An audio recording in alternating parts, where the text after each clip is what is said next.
Breaking news है। हुकूमत की सिफारती ताल्लुकात बेहतर करने की कोशिश, सबूताज करने की साजिश। तहरीक इंसाफ ने फिर हुल्लड़बाजी के लिए कमर कस ली है। पाकिस्तान तहरीक इंसाफ ने 15 अक्टूबर को डी चौक पर एहतजाज की कॉल दे दी। पाकिस्तान में एक तवील अरसे बाद बहुत अहम बैनुल अक़वामी इजलास होगा। SCO इजलास में दर्जन से जायद ममालिक के सरबराहान शिरकत करेंगे। इजलास के दौरान 900 वफूद इस्लामाबाद में मौजूद होंगे।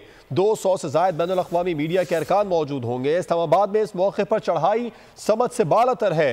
तहरीक इंसाफ किसके एजेंडे पर गामजन है? सवालात खड़े हो गए। तहरीक इंसाफ खुल्लम खुल्ला मुल्की मफाद के खिलाफ काम कर रही है। ज़राए के मुताबिक हुकूमत की सिफारती ताल्लुकात बेहतर करने की कोशिशें, सबूताज करने की साजिश। तहरीक इंसाफ ने फिर हुल्लड़बाजी के लिए कमर कस ली। PTI ने 15 अक्टूबर को डी चौक पर एहतजाज की कॉल दे दी। पाकिस्तान में एक तवील अरसे बाद बहुत अहम बैनुल अक़वामी इजलास होगा। SCO इजलास में दर्जन से जायद ममालिक के सरबराहान शिरकत करेंगे और इस इजलास के दौरान 900 वफूद इस्लामाबाद में मौजूद होंगे।